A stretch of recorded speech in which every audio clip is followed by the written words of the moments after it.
Teman-teman, barusan ini ada lagi kejadian penangkapan daripada salah satu penegak hukum yang kita bangga-banggakan ya teman-teman ya, yaitu daripada penegak hukum kejaksaan, tepatnya Kejaksaan Negeri Jakarta Selatan. Teman-teman, ini ditangkap dan digelendang dia karena dia diduga ada melakukan korupsi suap ya, suap dari salah satu di bidang ekspor tahun 2021 sama 2022. Jadi yang ada pada saat itu pemenang tendernya suap ekspor ini adalah 3 perusahaan. Perusahaan ini salah satunya adalah Wilmar Group dan satu lagi Permata Hijau dan satu lagi Musimas Group. Jadi ada 3 perusahaan ya teman-teman ya. Perusahaan teman-teman yang tiga ini tidak asing lagi, ini di negara kita ini adalah perusahaan naga besar ini semua ini.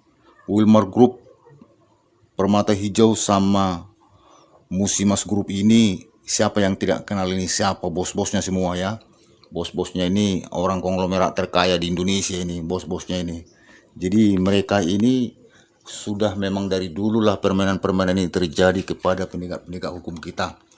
Inilah sebenarnya salah satu tugas daripada pemerintah saat ini untuk memberikan ketegasan-ketegasan dari pemerintah untuk menyetop ataupun menghalangi daripada mereka-mereka ini agar jangan lagi bisa melakukan daripada kong-kong long kali kong daripada pengusaha kepada petugas.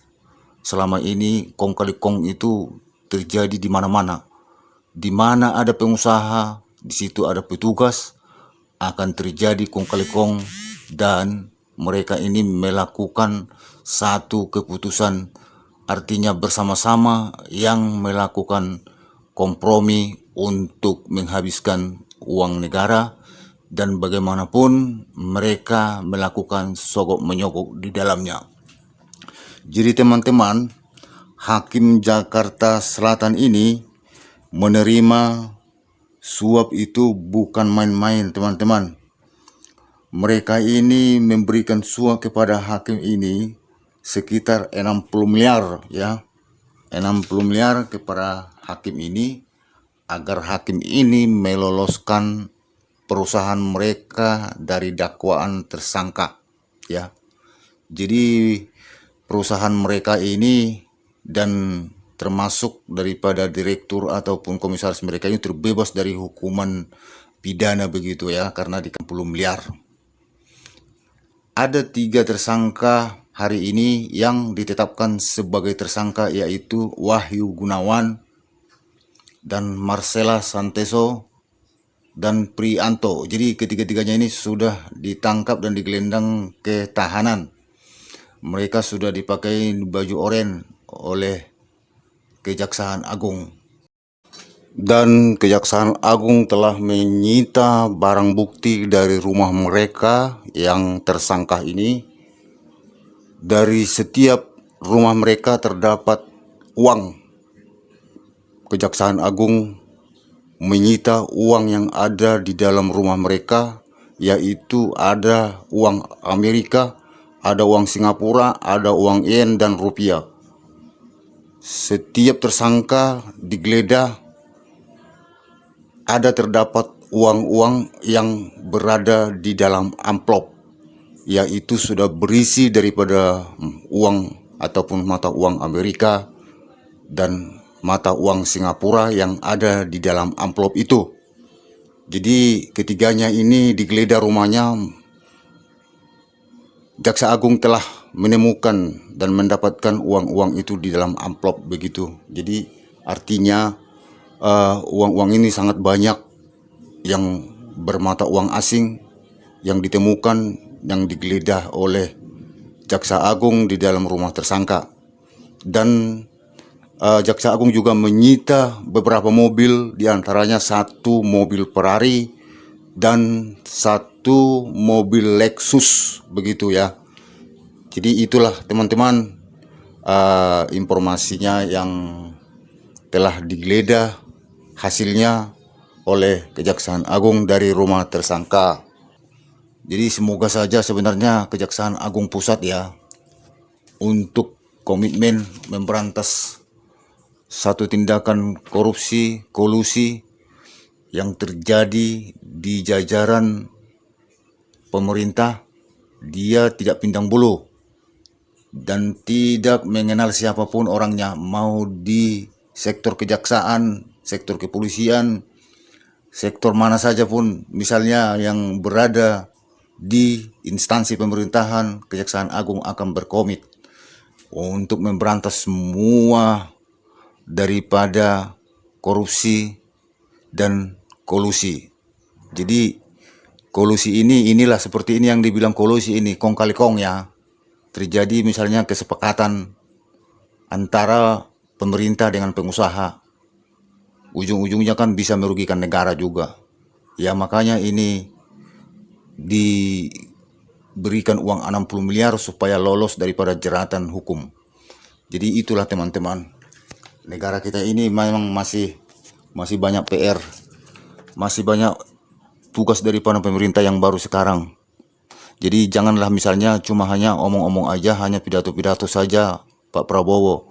Jadi masih banyak sebenarnya ini, masih banyak ini. Ini masih boleh dikatakan yang diberantas ini masih 5%. Jadi 95% lagi masih berkeliaran orang ini.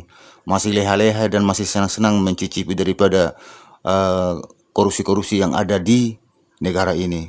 Jadi semoga saja Pak Prabowo selalu komitmen dan konsekuen sesuai dengan apa yang dia katakan, apa yang dia ucapkan dalam pidato-pidato dia, yang akan harus memberantas, diutamakan daripada koruptor-koruptor di Indonesia ini akan dihabisin.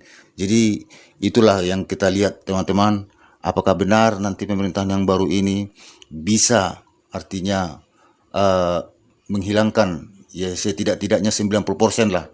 Jangankan 100% ya, 90 atau 80% saja sebenarnya koruptor yang ada di Indonesia ini dilenyapkan, itu sudah agak bisa berubah kehidupan masyarakat Indonesia ini.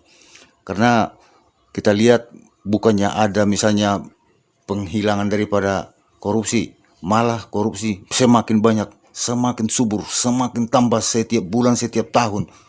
Jadi uang negara itu berapapun banyaknya tidak ada kelihatan. Selalu berutang terus, berutang kemana-mana. Berutang ke Bank Dunia, berutang ke Bank Asia, berutang ke satu negara begitu. Untuk menghidupi daripada kekurangan-kekurangan kehidupan perekonomian di Indonesia ini.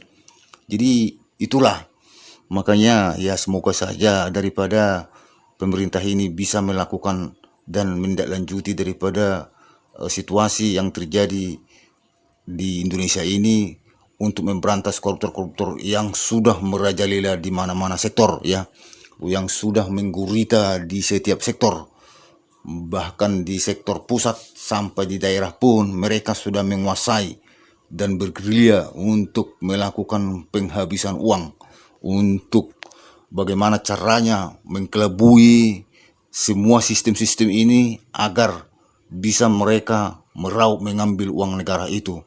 Sekalipun nanti akhirnya ketahuan, tapi mereka sudah mengatur strategi lebih duluan bagaimana caranya mengatasi supaya kita jangan terjerat terjerat untuk dihukum di pengadilan.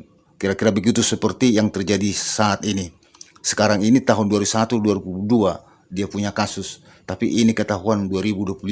Jadi mereka itu sudah mengatur strategi bagaimana caranya supaya jangan ketahuan dari 2021 2022. Itulah dia menyuap daripada salah satu pengadilan yang ada di Jakarta Selatan sebesar 60 miliar itu. Jadi memang inilah sistem yang ada di Indonesia. Di mana-mana pun di Indonesia ini ya beginilah. Cuman kalau orang bilang seperti itu, semua pejabatnya pura-pura munafik aja semua, pura-pura alim semua, pura-pura jujur semua. Tapi hati dan otaknya itu memang otak-otak bandit semua yang ada di otaknya itu. gimana caranya untuk menghabiskan uang, untuk menggerogoti uang negara ini. Memang begitu otak mereka. Jadi begitu teman-teman. Semoga saja ini berkembang lagi untuk kasus-kasus ini setelah nanti dibuat pengembangannya. Siapa tahu ada lagi kasus-kasus ataupun orang-orang yang terlibat di dalamnya, atau kasus-kasus selain ekspor lagi bisa ditemukan oleh Jaksa Agung. Begitu teman-teman.